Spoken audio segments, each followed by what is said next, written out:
How do I identify the tone of a character in a scene? So Yasin Hassan. Yasin, everybody has such trouble with tone, okay? So we've talked before about the fact that tone is a feeling. So if you're looking at the character in a scene, let us say we are looking at a Shakespeare, so Hamlet or Othello or Macbeth. You need to have some idea of the context of what is going on in that scene to be able to work out what the character would be feeling, but more than that, what feelings the character would be showing. Because what's at the back of my mind here is that if we are dealing with a character like Iago, he often is not revealing his feelings all that honestly. So you need to say to yourself, okay, what expression would be in his voice when he said that? So how do I identify? You're saying, what do I look at in order to identify that tone? So let's just start with the opening lines of Othello. We have Tush, never tell me.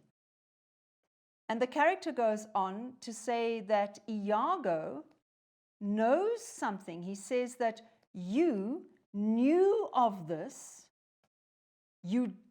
and don't tell me now that you knew of this, you didn't tell me, and you've had my purse as if the strings were thine. All right, so this character, what is he feeling? Now, later on, we learn that this character is called Roderigo. So let's just use his name. So he is saying, this is my purse, you know, old-fashioned purse with a string.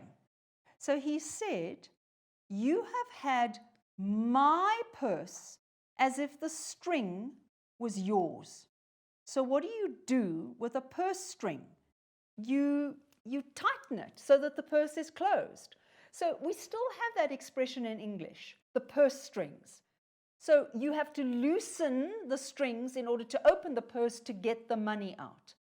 So he says, you have had my purse as if it were your own purse. So you have had access to my money. I have what? I have trusted you that much. I have shared with you willingly.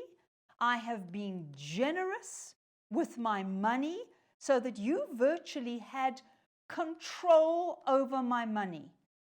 But you knew about this, and what do we learn that this is as the scene goes on, is the marriage of Desdemona to Othello. You knew of this, and I don't want to hear that you knew about this and you didn't tell me.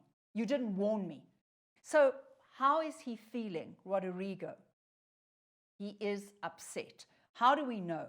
Look at the exclamation there. It's not a very strong oath, swear word, not a very strong one, but that's because Roderigo is not a very strong character in the first place. Shakespeare chooses it very carefully for him.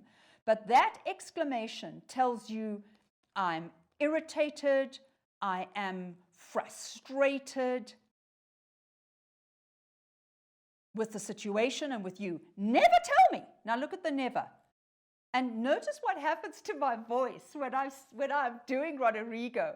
Yasin, I go, never tell me. I become slightly hysterical, that tone in one's voice, because I see Roderigo as a character lacking self-discipline. He's not going to say, Tush, never tell me.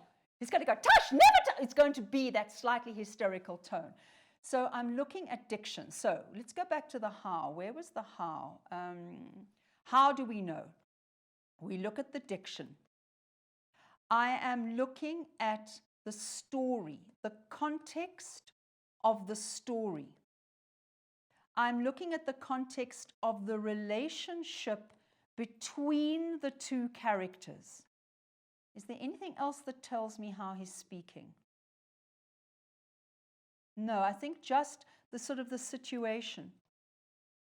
So the diction and the situation, the context, I think it's those two things specifically that are going to give me the tone.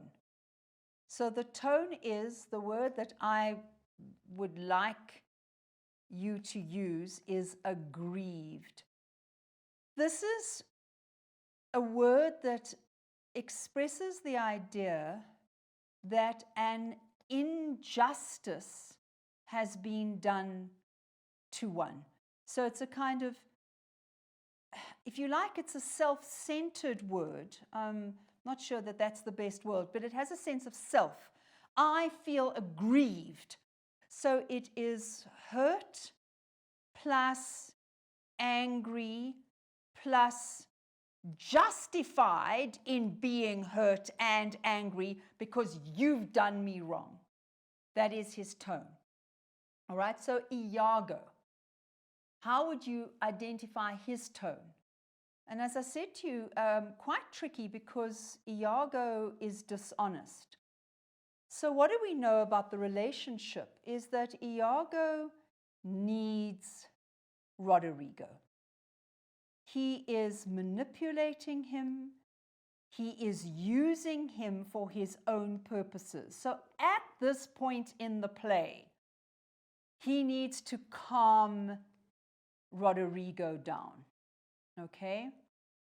So what is the tone? He says, "Nay, but you won't let me speak. Listen to me. If I dreamed of this, you can actually, do what you like to me. I never dreamed of this." So what is his tone? His intention. Hang on, that's led me to another thing about the how. Where was the how? I'm looking at the intention. I don't think Roderigo had much intention at all except to vent. And for heaven's sake, don't use vent in an exam. It's too colloquial. But his intention was just to express to Iago how upset he is with him and how could you do this to me? I think that's all that Roderigo was on about. But I'm saying here with Iago, there is an intention to calm this down. So I am looking for a better word. So do you know the word mollify? Do you know the word placate? Okay, so won't you look them up? I would say he is trying to. So I put the intention here. He uses a placatory tone in order to mollify Roderigo. All right, so I've added intention to that. So it's diction, context, character, person, relationship, story. And I'm also saying here with Iago, look at the intention. All right, I hope that helps.